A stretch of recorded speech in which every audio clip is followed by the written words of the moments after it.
હા નાખી દીધા ભાઈ શું હલી નાખવાનું છે ઉતાર લેવાની છે એને. હાલો તો બટેટા બાફવા માટે મેકવાના છે એટલે એને પેલા કટકા કરી નાખવાના મોટા મોટા. તો આવી રીતના બટેટાને કટકા કરીને હાલો તો હવે સૂલો જગી જો આપણે મેકી દઈ તપેલી એની ઉપર. હવે તેલ તપેલી લાવો. બસ આને હવે આપણે બાફવા મૂકી દેવાનો છે. હાલો તો દોસ્તો હવે બટેટા બફાઈ ગયા છે તો આપણે હવે બટેટાની છાલ પેલા ઉસળવાની છે. તો આપણે જો બટેટાના छिलका સીલી નાખ્યા તો ગાઈસ આપણે આનો સૂકો કરી નાખીએ.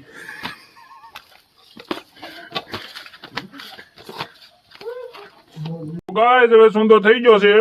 હવે નાખશું તો આપણે આ સોદાની અંદર ચણાનો લોટ નાખશું. તો હવે આપણે એમાં થોડીક સાય નાખીએ જેના કારણે ભજીયા થોડાક ખટા આપણે બધાને આને ભેગું કરી દેવાનું છે. પછી એમાં આપણે નાખવાની છે ડુંગળી. હા હાલો ડુંગળી નાખી દીધી. પછી આપણે પાછું હલી નાખવાનું છે. લીલા મરચા પણ નાખી દીધા.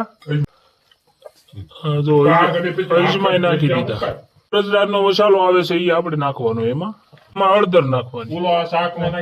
હળદર આપણે ચટણી તૈયાર કરવાની છે. ચટણીમાં નાખવાનું છે થોડી પડી ચટણી.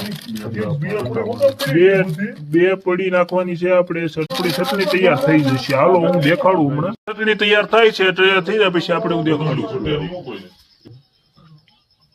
તો આપણે સિંગ તેલ એટલું લઈ લીધું જેટલું આપણે ભજીયા કરવાના હોય એ પ્રમાણે વસ્તુ આપણે ચટણીમાં આવી જશે ઉભરાણ. હવે ઘડીક આપણે ચડાવી દઈને પછી આપણે ઉતાર લેવાની છે એને. હવે આપણે તેલ મેકી દીધું પછી એમાં આપણે આ રીતે નાખી દીધા ભજીયા થયા તળતા.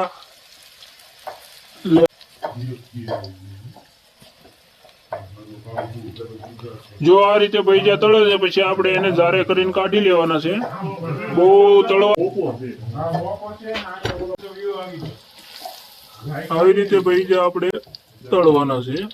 આ ભજીયાને આવી રીતે કાઢી લેવાના. હવે પછી પાછા ધારે કરીને આપણે કાઢી લઈશું. આવી રીતે કાઢી